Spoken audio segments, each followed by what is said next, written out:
Hello, I'm Reverend Karen Davis of First Christian Church. You know, many of us have a variety of crosses that maybe decorate our homes, our offices, maybe even have jewelry, rings, earrings, necklaces. But have we ever really stopped to think about what the cross represents for us? When we think of what it was at the time of Jesus, it was the Roman means of execution. So we might think of the equivalent for us, an electric chair, a needle for a lethal injection, but it was the means by which to execute and to kill someone. Now for us, it symbolizes the life, death, and resurrection of Jesus the Christ. That as he was willing to die on a cross, we have received life eternally.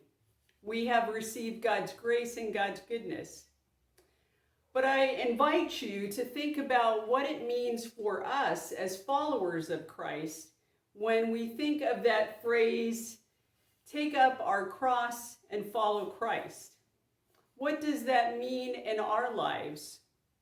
I invite you to read the passages from Matthew, Mark, and Luke that speak about Simon of Cyrene.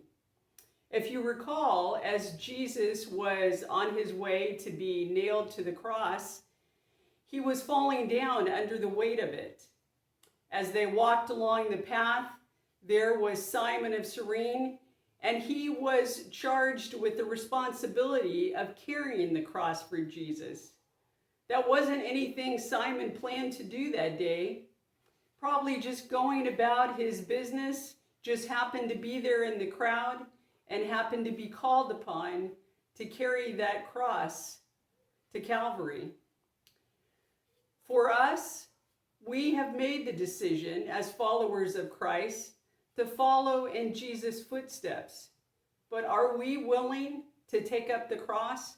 Are we willing to make sacrifices? Are we willing to be chastised or persecuted for our actions, for our beliefs? What are we willing to do? I invite you to reflect upon that, to think if you are willing to take up your cross, if you are willing to carry the cross of Christ, to put service above self, to put others first, to be willing to give of yourself to carry out God's mission and God's ministry. What does it mean in your life to take up the cross and follow in Christ's footsteps?